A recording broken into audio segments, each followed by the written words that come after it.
आज हम 2013 में रिलीज हुई कोरियन मूवी देखेंगे जिसका नाम है होप यानी कि आशा। बिना इंट्रोडक्शन के इस मूवी को देखेंगे, प्लीज इसे एंड तक देखिए। मूवी की शुरुआत में एक छोटे शॉप को दिखाते हैं जिसके ऊपर एक घर है और यह है माही जो दुकान चलाती है और कहीं जाने की तैयारी कर रही है, पर टाइट वेस्टर्न ड्रेस उसे फिट नहीं होता तो वो दूसरी ड्रेस पहनकर तेजी से बाहर जाती है। दूसरी ओर उसका पति डोंग एक फैक्ट्री में मैकेनिक है और अपना काम कर रहा है, और यह है डोंग का फ्रेंड और इस प्रोडक्शन यूनिट का मैनेजर ग्वेंगसिक। यहाँ माही अपने फ्रेंड्स के साथ लंच करने आई है। इन सभी के बच्चे एक ही स्कूल में पढ़ते हैं तो ये सभी फ्रेंड्स बन गए। यह है माही की क्लोज फ्रेंड्स मिरेन। ये फैक्ट्री मैनेजर ग्वेंगसिक की वाइफ है, मतलब डोंग और ग्वेंगसिक की तरह उनकी वाइफ्स भी क्लोज फ्रेंड्स हैं। मिरेन कहती है कि हमेशा तो दूसरे ही बिल भरते हैं, आज तुम भर दो ना।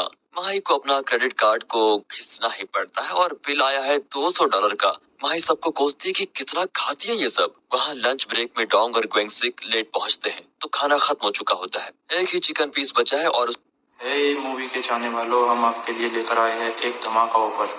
नेटफ्लिक्स और अमेजोन पर भारी भरकम छूट आपके सामने अभी प्लान लिखे हुए हैं।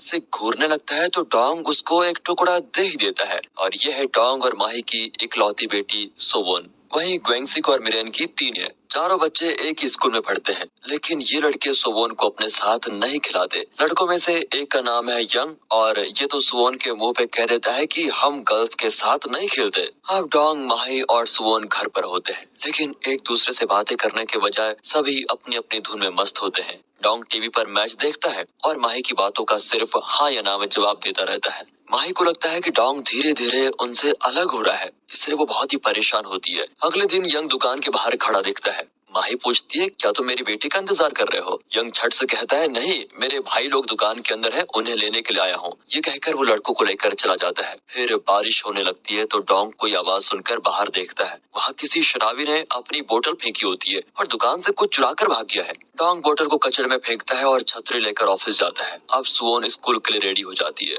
बारिश की वजह से उसकी माँ उसे स्कूल तक छोड़ना चाहती है, पर सुवोन कहती है कि सारे बच्चे अकेले ही तो जा रहे हैं, मैं भी अकेले चले जाऊंगी। अच्छा, तुम इतनी बड़ी हो गई हो? हाँ मम्मी, मैं अकेले चले जाऊंगी। माँ उसे 2-3 बार कहती है कि किसी गली के अंदर शॉर्टकट मत लेना बेटी, मेन रोड से जाना, समझी? सुवोन मम्मी की बात मानकर आराम से रोड से ही जाती है, पर एक गली में एक आदमी स्कूल जाते सभी बच्चों को देख रहा होता है। आखिर में वो सुवोन को भी देखता है। बारिश तेज होती है तो बच्चे स्कूल के अंदर भागते हुए जाते हैं। आखिर में यंग देखता है कि एक आदमी एक पतंग को खींचकर गली के अंदर लेके जा रहा है। उसे देखकर यंग स्कूल में एंटर कर देता है। सुवोन भी स्कूल के पास पहुंच जाती है। बस 20 या 30 कदम चलेगी तो स्कूल पहुंच जाएगी। तभी एक मिडिल एज दिखने वाला आदमी उसको रोककर कहता है कि बेटा, मैं अपनी छतरी भूल गया, क्या तुम अपनी छतरी मेरे साथ शेयर करोगी? उसे देखकर सुवोन को डर लगता है और आसपास देखती है तो कोई नहीं होता। नहीं अंकल, मुझे स्कूल के लिए देरी हो रही है, ये कहकर वो निकलने की कोशिश करती है। वो आदमी सुवोन के पास आता है। वहाँ डॉन को दिखाते हैं तो वो अपने काम में बिजी होता है, तो माही घर का बजट बना रही होती है। क्रेडिट कार्ड के बिल भरने में ही आधी उम्र निकल जाती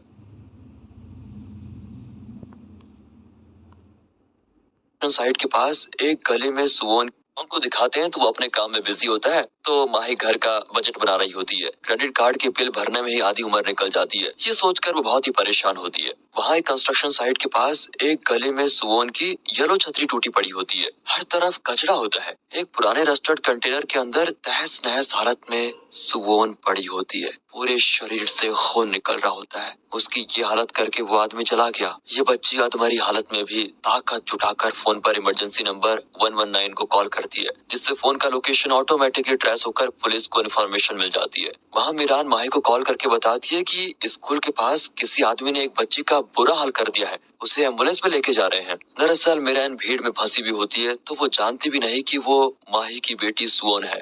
डोंग को उस एरिया का पुलिस इंस्पेक्टर कॉल करके तुरंत हॉस्पिटल बुलाता है। डोंग माही को भी इन्फॉर्म करके हॉस्पिटल पहुंचता है। कुछ ही देर में माही भी आ जाती है। डोंग की परेशानी देखकर माही को भी टेंशन होती है कि मेरी बेटी को क्या हुआ। बच्ची लहूलुहान हालत में पड़ी होती है। लगता है वो आदमी नहीं जानवर था, बच्ची को चीर कर रख दिया उसने। पेरेंट्स को एक तरफ गुस्सा तो दूसरी तरफ हद से ज्यादा बेबसी और दर्द महसूस होता है। इस पल में वे जिंदा नहीं रहना चाहते, लेकिन फिर भी डोंग खुद को संभाल कर पुलिस से बात करता है। अब वे सुवोन का टेस्ट करना चाहते हैं जिससे उस दरिंदे का पता चल सके। डोंग टूट कर बैठ जाता है। माही कहती है कि मैंने इस सुवोन को मेन रोड से जाने को कहा था ताकि वो सेफ रहे, पर ये तो मेन रोड पर ही हुआ है ना। अगर मैं उसे ऐसा नहीं कहती तो शायद वो शॉर्टकट ले लेती और उसके साथ ये सब कुछ ना होता। माही फूट फूट कर रो देती है, लेकिन डोंग खुद को कंट्रोल करके बैठा होता है। तभी नर्स आकर कहती है आप में से कोई एक अंदर जा सकता है। डोंग जाता है। वहाँ सुवोन पर कई डॉक्टर्स ऑपरेट कर रहे होते हैं। एक डॉक्टर आकर बताता है कि आपकी बेटी का रिप्रोडक्टिव सिस्टम पूरी तरह डैमेज हो चुका है और उन ऑर्गन्स को निकालने के अलावा कोई रास्ता नहीं है।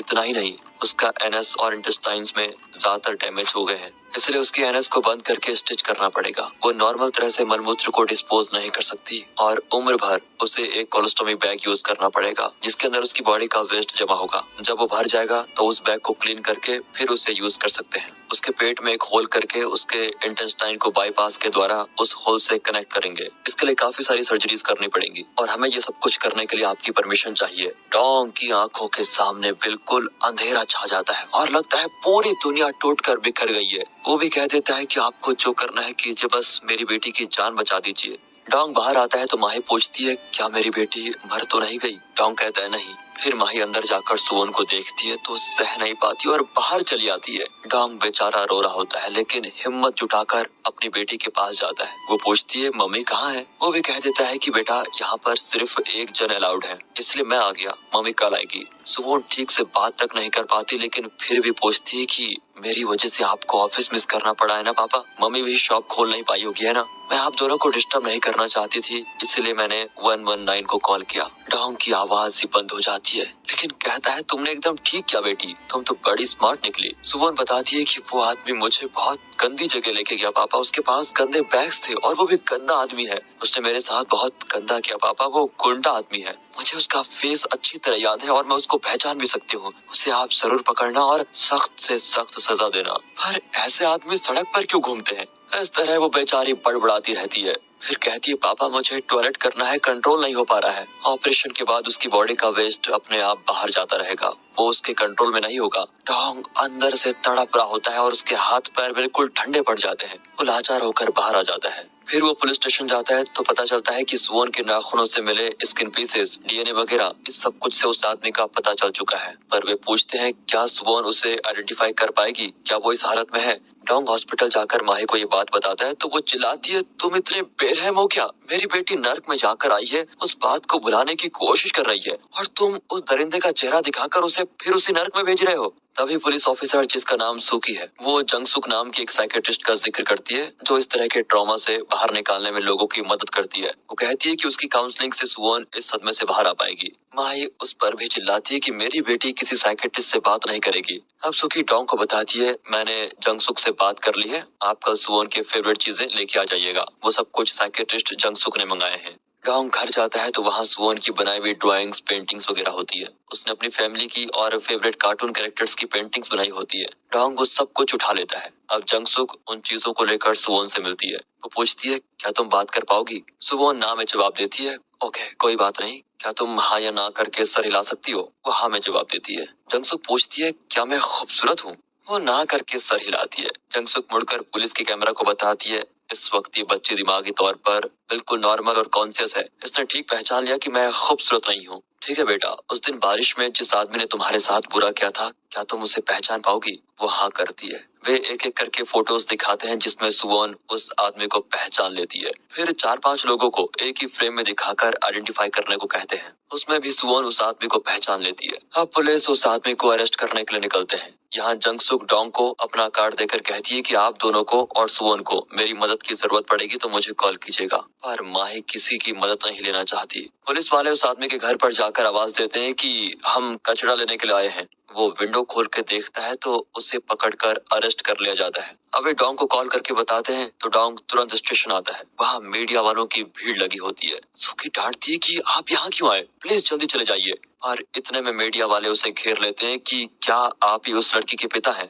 वे अपने न्यूज कवर करने में लगे होते हैं। वो कैसे भी कर कर वहाँ से बचकर निकल जाता है। फिर न्यूज में इसके बारे में डिटेल्स देने लगते हैं, यहाँ तक कि उस हॉस्पिटल को भी दिखाया जाता है। डिटेल्स वगैरह सुनकर ग्वेंगसिक डोंग को कॉल करता है कि मुझे नहीं पता था कि सुवोन की हालत ये हो गई है। तुझे मेडिकल एक्सपेंसेस के लिए पैसे चाहिए तो जरा भी मत सोचना यार, मुझे बता देना, हिम्मत रख वो ठीक हो जाएगी। मिरान तो रोने ही लगती है कि उस दिन मैंने ही माही को कॉल किया था। मैं नहीं जानती थी कि वो लड़की सुवोन है। यहाँ मीडिया किसी तरह सुवोन की फोटो खींचना चाहती है। एक तरफ डोंग बहुत दुखी है कि उसकी बेटी इस हालत में है, दूसरी ओर मीडिया वाले उसकी फोटो खींचना चाहते हैं। अब सुवोन को मीडिया से बचाने के लिए वे उसे अलग रूम में शिफ्ट कर देते हैं, लेकिन मीडिया वाले अंदर आ जाते हैं और उनके डर से सुवोन को दूसरी ओर लेके जाना पड़ता है। वहाँ पर भी मीडिया वाले उसे छोड़ते नहीं। अब बेचारा डोंग अपनी बच्ची को और उसके साथ जो भी इक्विपमेंट्स लगे होते हैं उन सभी को उठाकर ऊपर चला जाता है सीढ़ी से चढ़ के। नीचे माही चीखती है कि मेरी बच्ची की फोटो मत खींचो, उसे छोड़ दो। पर इस भाग दौड़ में सुवोन का वो बैग निकल जाता है और उसका मल पेट से बाहर निकलने लगता है। वो रोती हुई पूछती है कि पापा, क्या मैंने कोई गलती की है जो आप मुझे सबसे छुपाकर यहाँ पे लेके आए हो? नहीं बेटी, ऐसा कुछ नहीं है, सब कुछ ठीक हो जाएगा। ये कहकर वो मल को साफ करने लगता है। पर सुवोन रोती है कि पापा बहुत बदबू आ रही है, मेरा ड्रेस गंदा हो गया है, प्लीज मुझे नहाना है। डोंग उसका हॉस्पिटल गाउन खोलने लगता है ताकि वो उसे दूसरा पहना सके। माही डॉक्टर को बुलाने के लिए बाहर भागती है, लेकिन अचानक बेहोश हो जाती है। यहाँ डोंग कहता है कि रो मत सुवोन, मैं तुम्हारे हाथ पैर साफ कर दूंगा, फिर नया गाउन पहन लेना। वो सुवोन के पैरों को साफ करने लगता है तो वो बेचारी चिल्लाती है कि मत करो मत करो, छोड़ दो मुझे। अगले ही पल डोंग अपनी बेटी पर से हाथ उठाकर भूत की तरह खड़ा हो जाता है। तब वो रियलाइज करता है कि जब वो जानवर मेरी बच्ची को काट रहा था तब मेरी मासूम बच्ची इस तरह तड़प कर चिल्लाई होगी और शायद मुझे भी वो वही दरिंदा समझ रही है। ये सब कुछ सोचकर डोंग का खून जम जाता है। बच्ची में अब रोने की भी शक्ति नहीं होती और वो कुछ बोल भी नहीं पाती। डोंग अब अपनी बच्ची से थोड़ा हटकर खड़ा हो जाता है। इतने में नर्सेस आकर कहती है कि आप बाहर जाइए सर, हम बच्ची को क्लीन कर देंगे। वहाँ माही को एडमिट कर दिया जाता है। डोंग को पता चलता है कि माही 5 महीने की प्रेग्नेंट है और उसने डोंग को अब तक बताया भी नहीं। डोंग को उस पर गुस्सा आता है। वो कहती है मैं बताने वाली थी, लेकिन उसी बीच हमारी बच्ची के साथ ये सब कुछ हो गया और मैं तुम्हें बताना भूल गई। डोंग पूछता है कि 1-2 महीने की बात होती तो मैं समझ पाता, 5 महीने हो गए पर तुमने मुझे बताना जरूरी नहीं समझा क्या? क्या तुम्हें लगा कि मैं जिम्मेदार बाप नहीं हूँ तो बच्चों का ख्याल नहीं रख पाऊंगा, या फिर तुम मुझे बिना बताए ये बच्चा गिरा देना चाहती थी? ये सुनकर माही रोने लगती है और डोंग भी बहुत रोता है। अगले दिन डोंग सुवोन को देखने जाता है तो सुवोन ओढ़कर बैठी होती है। वो अपने पापा को देखना तक नहीं चाहती। उसे लगता है कि अब वो गंदी है। डोंग कहता है कि बेबी, पापा को नहीं देखोगी क्या? प्लीज बेड सीट हटाओ, मैं तुमसे बात करना चाहता हूँ। लाख कोशिश के बाद भी वो ना तो डोंग को देखना चाहती है और ना ही चाहती है कि डोंग उसे देखे। बच्ची को शारीरिक पीड़ा अलग तो मानसिक तौर पर वो टूट चुकी है। अब धीरे धीरे सुवोन अपने पापा से दूर होने लगती है। अब डोंग क्या करे बेचारा।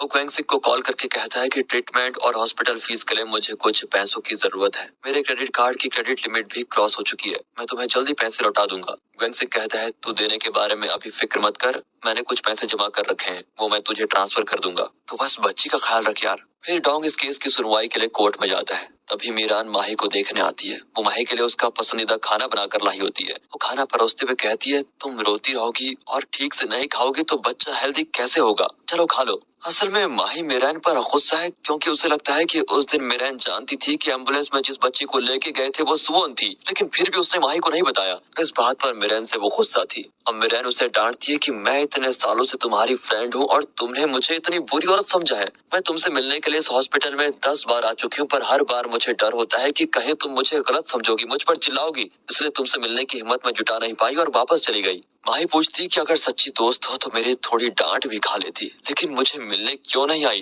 ठीक है, माफ कर दे यार, अब तो आ गई ना। इस तरह डांट फटकार करने के बाद इनके बीच सुलह हो जाती है। मिरान जानती है कि सुवोन की हालत कितनी सीरियस है। कोर्ट में वो दरिंदा कहता है मैं शराबी हूँ, रोज पीता हूँ और नशे में क्या किया कुछ याद नहीं। ग्वेंगसिक गुस्से में अपनी चप्पल उतार कर फेंकता है कि एक मासूम बच्ची को कुचल के उसकी लाइफ बर्बाद करके तुम्हें कुछ भी याद नहीं है।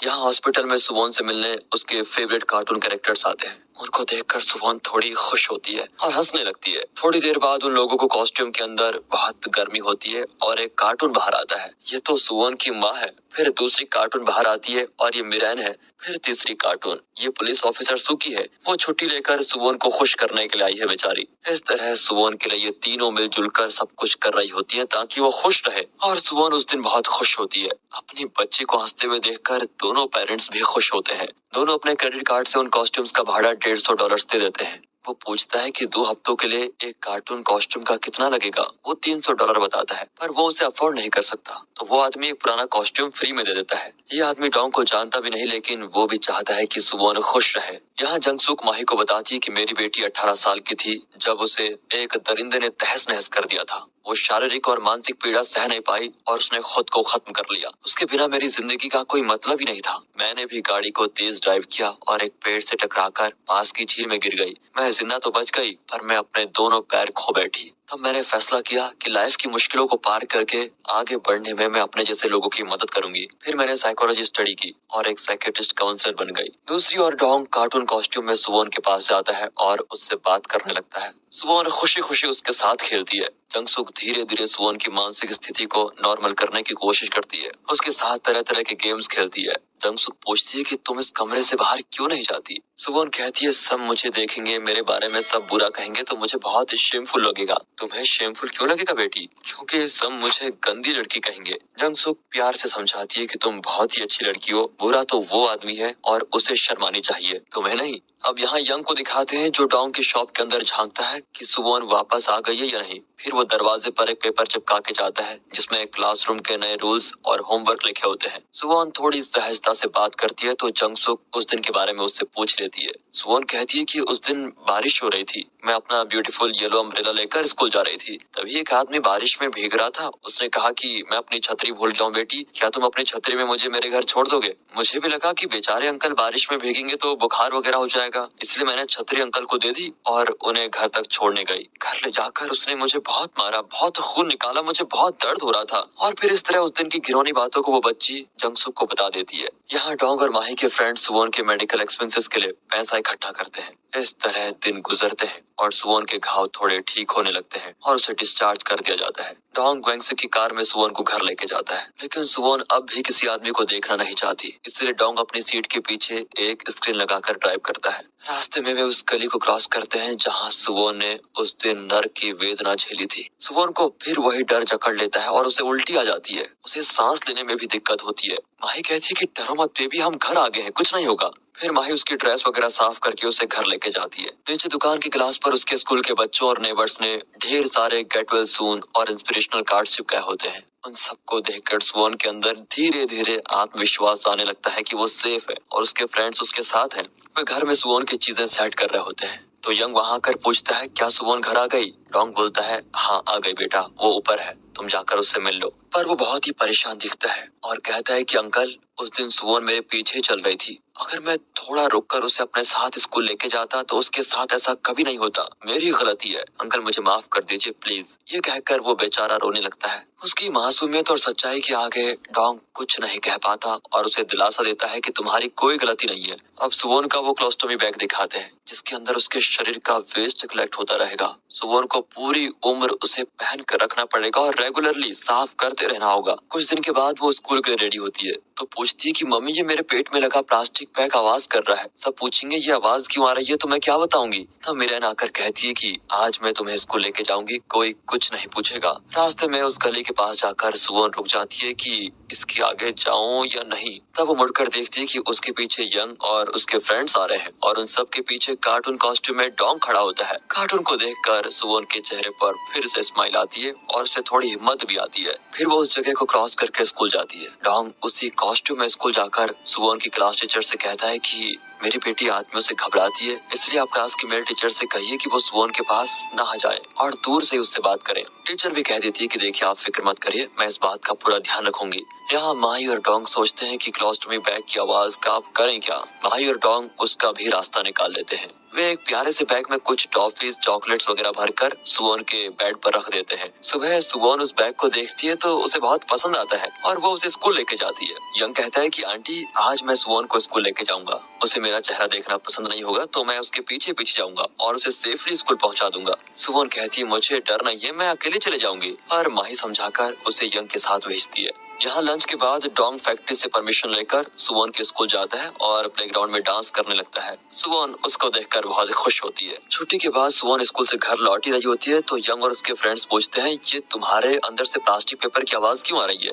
तो सुवॉन उस छोटे बैग को खोलती है और उसके अंदर से चॉकलेट्स निकाल कर सभी को देती है। कहती है यही आवाज कर रहे थे। सभी मजे से चॉकलेट्स खाते हैं। फिर डोंग स्कूल से घर तक सुवॉन को हर जगह देखता हुआ आता है कि वो सेफली घर जा रही है या नहीं। सुवॉन के फ्रेंड्स पूछते हैं, क्या वो तुम्हारा नया फ्रेंड है? सुवॉन कहती है हाँ। अब सुवॉन घर पहुंच जाती है लेकिन घर जाने के बजाय दुकान के बाहर खड़े उस कार्टून के पास जाकर पूछती है कि तुम हो कौन? क्या तुम मेरे पापा हो? मैं जान गई हूँ तुम मेरे पापा ही हो। कॉस्ट्यूम के अंदर डोंग हाँ करके सर हिलाता है। सुवॉन पूछती है, आपने ये ड्रेस क्यों पहन रखा है? मैंने आपको देखने से मना कर दिया था, क्या इसलिए आप ये कर रहे हैं? उसका भी डोंग हाँ में जवाब देता है। अब सुवॉन कहती है कि ये सब करने की जरूरत नहीं है पापा, आप तो हमेशा मेरे पापा ही रहोगे। ये सुनकर डोंग टूट टूट कर रो पड़ता है। फिर सुवॉन उसका हाथ पकड़कर घर के अंदर लेके जाती है तो उसको देखकर माही घबरा जाती है। वो मास्क खोलती है तो डोंग को देखकर डांटती है, ये क्या मजाक है, जाओ जाकर ये सब उतारो। पर मन ही मन उसे समझ में आता है कि डोंग सुवॉन के लिए ये सब कुछ कर रहा है। सुवॉन अपने पापा का मास्क निकालकर उसका पसीना साफ करती है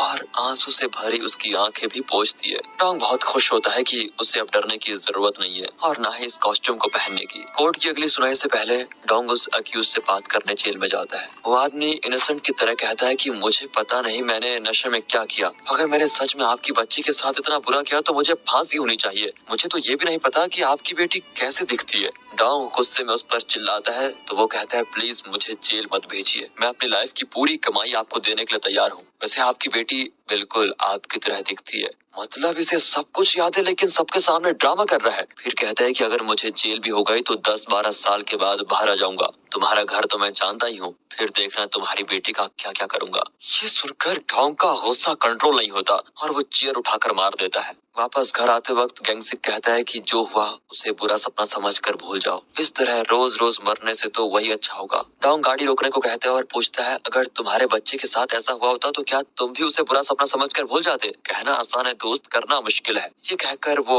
उठकर अपने रास्ते चल देता है। उस रात डोंग कहता है कि अगर उस जल्लाद को कम सजा मिली तो मैं उसे मारकर खत्म कर दूंगा। सुवॉन अपने कमरे से ये सब कुछ सुन रही होती है। अगले दिन स्क्रीन के पीछे से सुवॉन उस दरिंदे को आइडेंटिफाई करती है कि यही वो आदमी है। पर दरिंदे का लॉयर अपने क्लाइंट की सजा कम करने के लिए सुवॉन से पूछता है कि बेटी क्या उस दिन तुम्हें इस आदमी के ऊपर शराब की बुआई थी? वो हाँ कहती है। लॉयर पूछता है, थोड़ी बुआई की बहुत ज्यादा बुआई? बच्ची क्या जाने कम ज्यादा क्या होता है। वो कह देती है कि बहुत बदबू आ रही थी। लॉयर तो यही चाहता था और अब अपना पॉइंट पकड़कर कहता है कि मेरे क्लाइंट ने शराब के नशे में क्राइम किया है, इसलिए उसे मैक्सिमम पनिशमेंट नहीं मिलना चाहिए, कुछ साल कम कर दीजिए। अब जज फैसला सुनाते हैं कि ये आदमी नशे में अपना आपा खो चुका था और उस हालत में उसे पता नहीं था कि वो क्या कर रहा है, इसलिए 15 साल के बजाय 9 साल की सजा होगी। यहाँ डोंग और माही दुख और गुस्सा सह नहीं पाते। क्वेंगसिक तो उतरकर जज पर चिल्ला देता है। माही कहती है कि ये 9 साल बाद बाहर आएगा तो मेरी बेटी 17 की होगी, ये जानवर फिर उसे कुछ कर देगा तो तब आप अपने इस फैसले पर खुश हो लेना, अभी प्लीज इसे फांसी पर चढ़ा दीजिए। पर जज तो कानूनों की किताब को ही फॉलो करेगा। डोंग ने पहले ही सोच के रखा था कि अगर उस आदमी को कम सजा मिली तो मैं उसे मार डालूंगा। अब वो लॉयर का आयरन नेम प्लेट उठाता है और तेजी से उस आदमी के पास जाता है और उसके सर पे जोर से नेम प्लेट मारने वाला होता है कि सुवॉन उसके पैर पकड़ लेती है कि प्लीज पापा चलो घर चलते हैं। क्या सुवॉन उस दरिंदे को बचाना चाहती है? नहीं, वो तो अपने पापा को जेल जाने से बचाना चाहती है। वो नहीं चाहती कि उसके पापा उससे और उसकी मम्मी से कभी दूर हों। कुछ महीने बाद सुवॉन हॉस्पिटल जाती है जहां माही ने एक लड़के को जन्म दिया है। अपने छोटे और प्यारे से भाई को देखकर सुवॉन अपना सारा दुख दर्द भूलकर खुशी से उसे सहलाती है। दरअसल कोरियन भाषा में सुवॉन का मतलब है होप, तो सुवॉन अपने भाई का नाम रखती है हैप्पी और कहती है कि मेरा भाई हमेशा हैप्पी रहेगा। और इसी के साथ सत्य घटना पर आधारित एक कोरियन मूवी यहीं पर खत्म होती है। तो दोस्तों